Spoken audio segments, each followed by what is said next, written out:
umum yang tujuannya hanya semata-mata untuk beribadah kepada Allah. Nah, selanjutnya dasar hukum wakaf ini terdapat dalam hadis Rasulullah dari Umar radhiyallahu anhu. Ia berkata, "Wahai Rasulullah, aku telah mendapat sebidang tanah di Khaybar yang belum pernah aku dapatkan. Maka apa yang kau perintahkan kepadaku mengenai tanah itu?" Nah, Rasulullah berkata, "Jika engkau suka, tahanlah, jangan dijual, dihibahkan, apalagi diwariskan, dan sedekahkanlah hasilnya untuk kebaikan." Hadis riwayat Bukhari dan Muslim. Nah, dari hadis ini memberikan contoh bagaimana kita sebagai seorang muslim itu bisa memanfaatkan kekayaan ataupun harta yang kita miliki. Harta yang kita miliki ini untuk kepentingan umum dengan cara dengan melalui wakaf.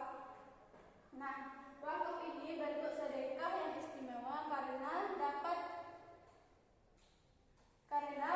pahalanya itu terus mengalir sampai orang yang berwakaf ini meninggal dunia. Nah, selanjutnya kita masuk kepada rukun wakaf.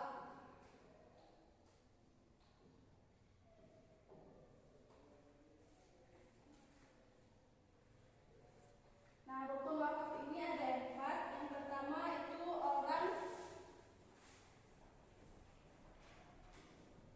yang berwakaf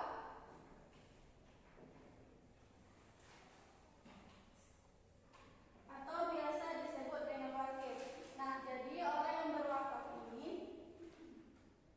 harus dengan kehendak dia sendiri ataupun harus dengan kemauan dia sendiri, tidak ada paksaan dari pihak manapun. Nah, yang kedua yaitu harta yang diwakafkan.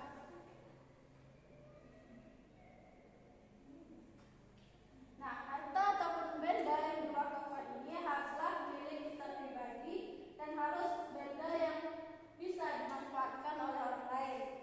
Selanjutnya yaitu penerima wakaf atau mauquf alaih. Dan yang terakhir ada ijab dan qabul.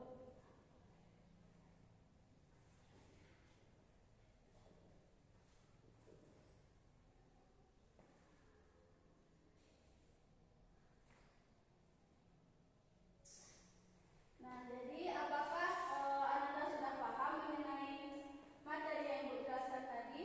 Sebelum kita masuk ke materi selanjutnya, sudah Bu.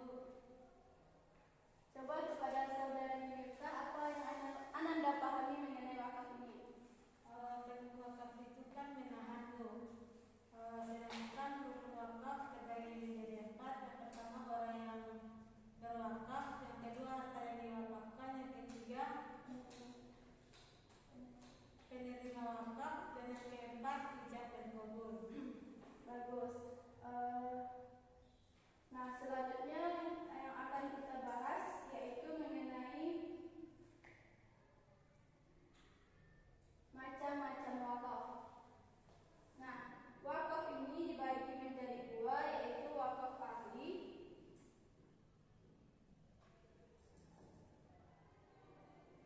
dan wakaf khairi.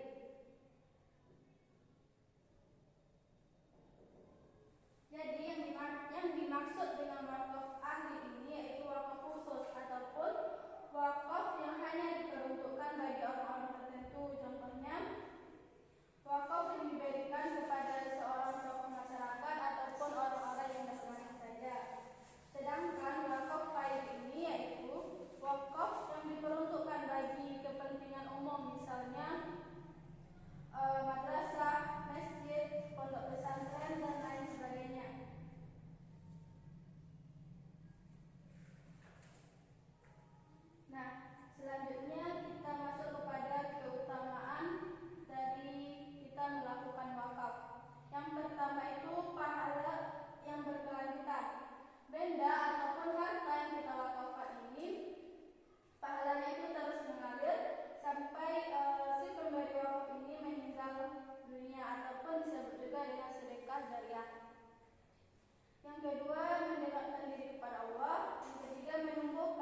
suatu benda yang nilainya itu berharga yang dipergunakan untuk kepentingan umum dan juga bertujuan untuk meningkatkan ataupun untuk beribadah kepada Allah.